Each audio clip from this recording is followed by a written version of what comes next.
નમસ્કાર દર્શક મિત્રો, તુફાન એસબી ન્યૂઝ સાથે હું છું આપની સાથે પાયલ બામભણિયા। તો જોઈએ આજના મહત્વના સમાચારમાં। ભરૂચ જિલ્લાના દહેજ નજીક ભેંસલી ગામની અવાવરૂ જગ્યામાંથી એક યુવાનનો મૃતદેહ મળી આવ્યો હતો, જેનું ગળું દબાવી હત્યા કરાઈ હોવાનું બહાર આવતા પોલીસે એક શખ્સની ધરપકડ કરી છે, જ્યારે અન્ય 4 શખ્સોને વોન્ટેડ જાહેર કરી વધુ તપાસ હાથ ધરી છે।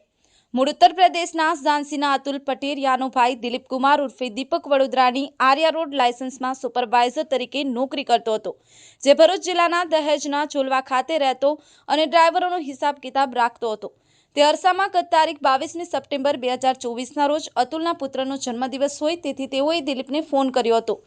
પરંતુ તે બંધ આવતો હતો। જે બાદ સાંજના સમયે દિલીપ સાથે રહેતા બ્રિજમોહને તેમને ફોન કરી અને જણાવ્યું હતું કે 20મી સપ્ટેમ્બરથી દિલીપ ગાયબ છે, તે ગામ આવ્યો છે કે કેમ તે અંગે પૂછતા તે વતનમાં આવ્યો ન હોવાનું જણાવ્યું હતું। તે અરસામાં દહેજના ભેંસલી ગામનો તેનો મૃતદેહ મળી આવતા અતુલે હત્યાની આશંકા વ્યક્ત કરી દહેજ પોલીસ મથકે ફરિયાદ નોંધાવી હતી, જેમાં પોલીસે તપાસ આગળ ધપાવતા પેનલ પીએમ કરાવવા સાથે સીસીટીવી ફૂટેજ, ટેકનિકલ સર્વેલન્સ તેમજ હ્યુમન સોર્સિંગની મદદ લેવામાં આવી હતી। તો બીજી તરફ પોલીસ તપાસમાં મૃતક દીપકના કાર્ડથી અલગ અલગ એટીએમથી તેના એકાઉન્ટમાંથી રૂપિયા ઉપાડ્યા હોવાનું માલુમ પડતા પરિવારજનોને પૂછતા તેમણે કોઈ રૂપિયા ઉપાડ્યા ન હોવાનું તેમજ આર્યા ટ્રાન્સપોર્ટમાં ડ્રાઇવિંગ કરતા શાહનવાઝ ઉર્ફે ખુરશીદ ઉર્ફે સાહિલ તેમજ સોહેલ અહેમદ પ્રતાપગઢ સાથે રૂપિયાની લેવડ દેવડમાં વિવાદ થયો હોવાનું માલુમ પડ્યું હતું। બાતમીના આધારે દહેજ પોલીસ દોડી ગઈ મોહમ્મદ અનસને ઝડપી પાડી પૂછપરછ કરતા દીપકની હત્યા તેના અન્ય 4 સાથીદારીઓ સાથે મળી કરી હોવાની કબૂલાત આપી મુંબઈથી પ્લાન બનાવી આવતું દોરડું, રૂમાલ, ચપ્પુ લીધા હોવાનું જણાવી તેના દ્વારા દિલીપ મોતની ઘાટ ઉતારી ભેંસલી ગ્રામે મૃતદેહ ફેંકી મુંબઈ ભાગી ગયા હોવાનું પણ કહેતા પોલીસે તેની અટકાયત કરી રિમાન્ડ માટેની તજવીજ હાથ ધરી અન્ય 4 આરોપીઓને વોન્ટેડ જાહેર કરી ઝડપી પાડવાની કવાયત હાથ ધરી છે। Safiq Patel, Tufan SB news, Amod. આજથી 3.5 મહિના પહેલા દહેજ પોલીસ સ્ટેશન વિસ્તારના ભેંસલી ગામની સીમ વિસ્તારમાંથી એક અજાણ્યા માણસની લાશ ડીકમ્પોઝ થયેલ હાલતમાં મળી આવેલી। સૌ પ્રથમ લાશની ઓળખ નહીં થયેલી, પરંતુ એ લાશ ઉપર જે છૂંદણું એટલે કે ટેટુ માર્ક્સ કરાવેલા હતા, એ ટેટુ માર્ક્સ આધારે લાશની ઓળખ પ્રસ્થાપિત પોલીસે કરેલી અને મરણ જનાર ઈસમ છે એ દિલીપ કુમાર ઉર્ફે દીપક ભગવત શરણ, ઉંમર વર્ષ 40, કે જે યુપીના ઝાંસી જિલ્લાનો હોવાનું અને વડોદરા આર્યા રોડ લાઇન્સ નામની કંપનીમાં ટ્રાન્સપોર્ટ કંપનીમાં સુપરવાઇઝર મેનેજર તરીકે કામ કરતો હોવાનું જણાયેલું। લાશ ઉપર કોઈ દેખીતા ઈજાના નિશાન સૌપ્રથમ જણાતા નહીં હોવાના કારણે એના મોત બાબતે સૌપ્રથમ દહેજ પોલીસ સ્ટેશનમાં અકસ્માત મોતનો બનાવ નોંધીને એની મોતનું ચોક્કસ કારણ જાણવા માટે પેનલ ડોક્ટરથી પીએમ કરાવવા માટે તજવીજ હાથ ધરવામાં આવેલી। લાશનું પીએમ થતા એ લાશ ડીકમ્પોઝ થયેલી હોય અને એના ઉપર કોઈ દેખીતા નિશાન નહીં જણાતા હોવાના કારણે ડોક્ટરશ્રીએ એનો એફએસએલ રિપોર્ટ બાદ એનું મોતનું ચોક્કસ કારણ જણાવી શકાશે એ રીતનો મેડિકલ ઓફિસરે પીએમ નોટ આપેલી। ત્યારબાદ આ મરણ જનાર જે કંપનીમાં કામ કરતો હતો તે ત્યાં તપાસ કરતા જાણવા મળેલું કે એ જે દહેજ રોડ વિસ્તારમાં જે એમની ટ્રાન્સપોર્ટ કંપનીની જે ટ્રકો ફરે છે એનું સુપરવાઇઝર તરીકે કામ કરવા માટે એ જોલવા ખાતે રહેતો હતો અને એ ટ્રકોનું સુપરવિઝન કામ કરતો હતો એવું કંપનીમાંથી જાણવા મળેલું। અને વધુ તપાસ કરતા એવું પણ જણાયેલું કે એ આ ટ્રાન્સપોર્ટ કંપનીમાં બીજો એક ડ્રાઈવર તરીકે માણસ કામ કરતો હતો, ખુરશીદ ઉર્ફે શાહનવાઝ જાહિદ ખાન, કે જે યુપી જિલ્લાના પ્રતાપગઢનો હતો। એને પગાર બાબતે આ દિલીપ સાથે માથાકૂટ થયેલી હતી, જેથી પોલીસે ઇનિશિયેટિવ લઈને આ દિશામાં વધુ તપાસ કરેલી। તો આ જે આ ખુરશીદ ઉર્ફે શાહનવાઝ છે એ પણ આ જે આ બનાવ બનેલો એના 2-1 દિવસ પછી નોકરી છોડીને જતો રહેલો, કોઈને કંઈક પણ કહ્યા વગર, અને એનો મોબાઈલ પણ બંધ હાલતમાં જણાયેલો, જેથી પોલીસે ટેકનિકલ સર્વેલન્સ અને હ્યુમન ઇન્ટેલિજન્સની મદદથી વધુ તપાસ કરેલી। બાતમીદારોનો સહકાર લઈને આ દિશામાં વધુ તપાસ કરતા જાણવા મળેલું કે આ જે આ ખુરશીદ ઉર્ફે શાહનવાઝ છે એને આ બનાવના સમયગાળા દરમિયાન 4 જેટલા મિત્રો એના મુંબઈથી આવેલા અને આ દિલીપ સાથે ક્યાંક બહાર નીકળેલા એવું તપાસમાં જણાયેલું, જેથી વધુ તપાસ કરતા આજે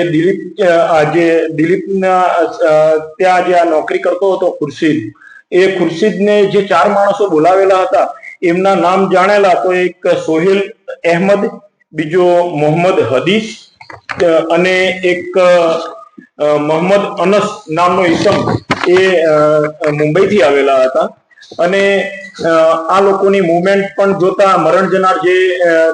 ની જે મુવમેન્ટ હતી એના સાથે મુવમેન્ટ આ બધાની હોય એવું તપાસ દરમિયાન જણાવેલું. ત્યારબાદ આ જે મરણ જનારના બેંક એકાઉન્ટની તપાસ કરતા એ મરણ જનારના મોત બાદ પણ એના બેંક એકાઉન્ટમાંથી પૈસા વિડ્રોવલ થયેલા હોવાનું જણાયેલું. અને એ બાબતે એના પરિવારજનોને પૂછતા કોઈએ પણ એના એકાઉન્ટમાંથી પૈસા વિડ્રો નહીં કરેલા હોવાનું જણાયેલું. જેથી આ જે ચાર માણસો ઉપર શંકા હતી એ માણસોની શોધખોળ કરતા એમના જે સરનામા હતા રહેણાંકના યુપી ખાતેના ત્યાં પણ તપાસ કરતા મળી નહીં આવેલા. અને ત્યારબાદ આ વધુ તપાસ કરતા આ 4 પૈકીનો એક માણસ મોહમ્મદ અનસ હમીદ કે જે પ્રતાપગઢનો છે એને ગઈકાલે અંકલેશ્વર ખાતેથી દહેજ પોલીસ સ્ટેશનના પીઆઈ શ્રી એચબી ઝાલા અને એમના ટીમના માણસોએ ઝડપી પાડેલો. અને એને પૂછપરછ કરતા આ અનસે વધુ જણાવેલું કે આ જે મરણ જનાર છે દિલીપ ઉર્ફે દીપક, એને આ શાહનવાજ જાહિદ ખાન એના ત્યાં જે ડ્રાઈવર તરીકે કામ કરતો હતો એને પગારના બાબતે તકરાર હતી. શાહનવાજે દિલીપ પાસેથી પૈસા લેવાના હતા પગારના, દિલીપ પૈસા આપતો નહીં હોવાના કારણે શાહનવાજે એના આ બધા જે મિત્રો છે બાકીના સોહેલ, મોહમ્મદ હદીસ જે રાજા નામથી ઓળખાય છે અને એક બીજો નફીસ નામનો એ 4 જણાને મુંબઈથી બોલાવેલા પૈસા કઢાવવા માટે. જેથી એ 4 જણા મુંબઈથી એક વેગનાર ગાડીમાં આવેલા. રસ્તામાંથી એ લોકોએ પ્લાન જ કરેલો હતો, કાવતરું ઘડેલું હતું કે આ પૈસા કઢાવવા માટે જરૂર પડે તો એનું મોત પણ નિપજાવવું પડે તો એનું મોત પણ નિપજાવીને એના પાસેથી પૈસા કઢાવવાના છે. જેથી એમને રસ્તામાંથી એક રસ્સો અને એક રૂમાલ પણ ખરીદેલો હતો અને સાથે એક ચાકુ પણ ખરીદેલું હતું. એ બધા 4 જણા અહીંયા જોલવા ખાતે આવેલા અને આ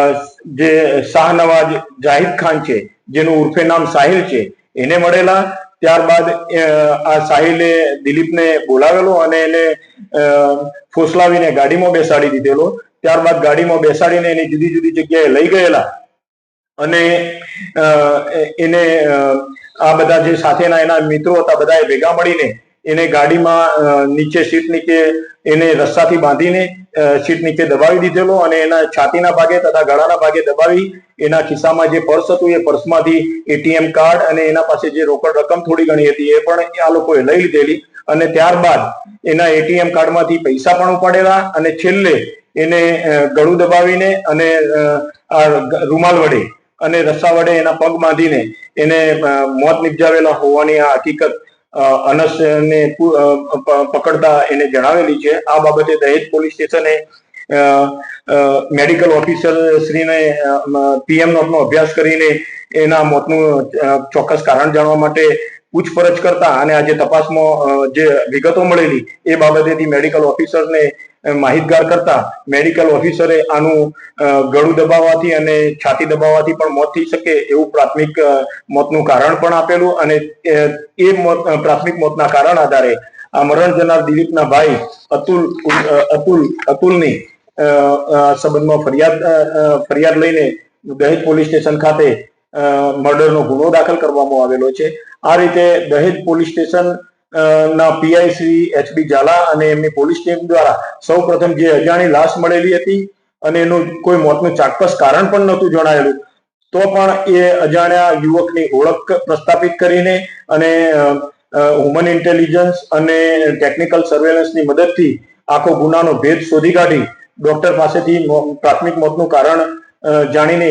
ઇનિશિયેટિવલી આ મર્ડરનો ગુનો દાખલ કરાવડાવી એક આરોપીને પકડી પાડેલો છે. અને આ જે આરોપીઓએ જે ગુનાને અંજામ આપીને ગુનાને અંજામ આપવા માટે રૂમાલ અને જે રસ્સાનો અને ચાકુનો ઉપયોગ કરેલો હતો એ બાબતે પકડાયેલા આરોપીને પૂછપરછ કરતા આને મોતને મરણ જનાર દિલીપને મોતને ગાંઠ ઉતારી એને ભેસલી ગામની સીમમાં નાખી દઈ અને ત્યારબાદ એમને જે ગુનામાં ઉપયોગ કરેલો હતો રૂમાલ અને રસ્સાનો તથા ચાકુને નર્મદા નદીમાં એમને નાખી દીધેલા હોવાનું જણાવેલું છે. અને આ જે મરણ જનારનો મોબાઈલ છે એ છેક એ લોકો પરત મુંબઈ ફરેલા એ વખતે મુંબઈ એક ખાડીમાં નાખી દીધેલા હોવાનું જણાવેલું છે. તો આ સંબંધમાં જે પકડાયેલ આરોપી અનસ છે એના આજે નામદાર કોર્ટમાં રજૂ કરી વધુ રિમાન્ડ મેળવી આ જે એમને પુરાવાનો નાશ કરેલો છે, ગુનામાં જે વસ્તુનો ઉપયોગ કરેલો છે એ બધી તમામ મુદ્દામાલ રિકવર કરવા માટે અને એના સાથેના આરોપીઓ ને ધરપકડ કરવા માટે શોધી કાઢી આગળની તપાસ કાર્યવાહી હાથ ધરવામાં આવેલ છે.